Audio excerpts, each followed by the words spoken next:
Alright, I'm going to go ahead and wire up the toggle switch before I insert it. So the first thing you want to do is tin all of the ends of the toggle switch. We're going to be soldering to each one of them. So this is pretty fine soldering work. You don't want to leave the soldering iron there for very long either. You just want to get just enough tin on there that you're going to be able to put a wire on it. Okay? So if you spend more time than that, it's possible to damage the iron, so you shouldn't have to touch it for more than maybe a second tops, like I just did there. Okay, one of the first things we need to do is jumper this first one to this third bottom pin here. So I'm going to take one of the extra wires and I'm going to trim it down a little bit because we don't really need all that wire. So I'm probably going to estimate probably go about to there and just trim that. Okay, and then after I do that, I'm going to strip the wire down. And you don't need a whole lot of lead exposed, just enough to solder to on those pins. Then I'm going to go ahead and tin the tips of the wire. Okay, now that I've got that done. And then we'll solder to the top one. Okay, you just got to make sure it's sticking there. I'm actually going to use some tweezers for this job as well.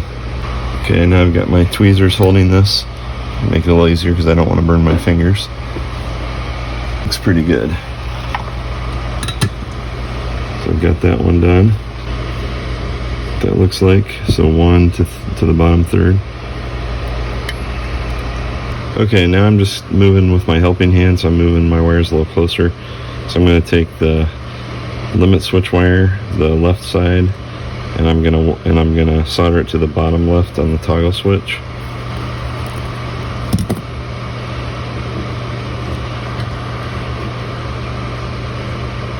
So these are already tinned.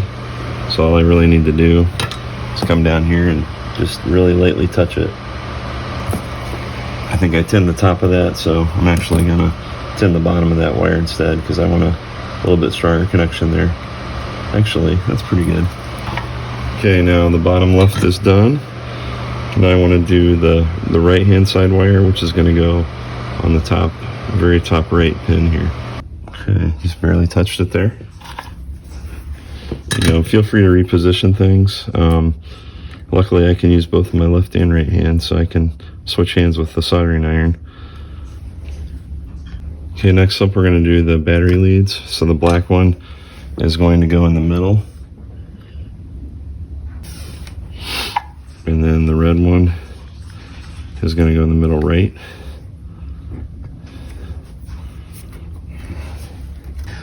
And there's a possibility of a short. You may want to trim those down a little bit. Just make sure they're not touching. Okay, here's a little bit of a close-up. You can see how the wires should be looking, and none of these should be touching anywhere other than the terminal that they're on, or the pin that they're on. Okay, now we just need to solder the remaining two wires on the motor. So we're going to do the bottom, the black, on the same side as the battery black, but on the pin below it, where there's where the limit switch is. So I would recommend holding both wires, because there's a chance that you could loosen them, and just come in and lightly touch it. You may have to add a little more solder on there.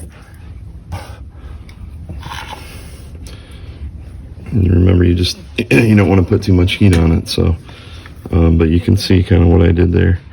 There's a little more solder on those, but they're both on there just fine. And then the same thing, we're just going to put the red wire on the other side. And I'm going to go ahead and preemptively add some more solder.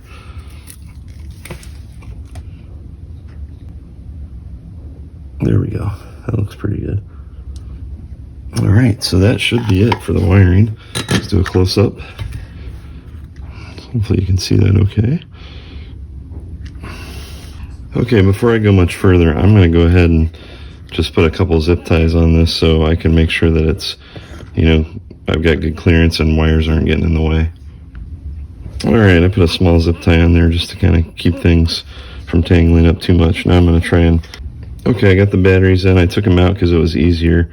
And I did kind of test that it's working, so you can see the servo's working there. Alright, so now I'm going to slip the battery case back in and then assemble it. Okay, the piece is going to fit like this with the little protrusions on the bottom. So just go ahead and slide that in. Mine's a little tight, so I have to rotate it around. But no big deal there. And then just make sure the orientation is correct. So as I said earlier, you want the switch going out that way. So that seems pretty good. You also want to make sure this has access and isn't going to hit any of the wires below, which I think that's pretty good. We can even test it. Yeah, cool. Okay, I'm going to go ahead and finish assembling this piece. And those should screw in all the way through the hole. If they don't, you might want to file it down a little. You can put the little washers and stuff on here.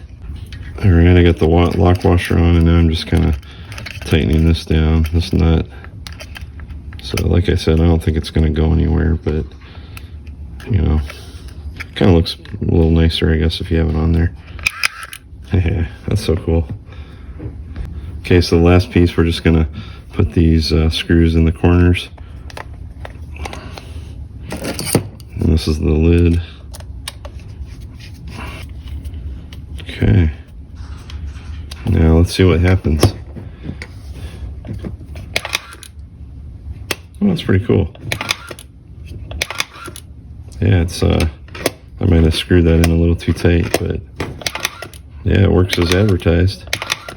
Nice. So there you have it, the impossible box.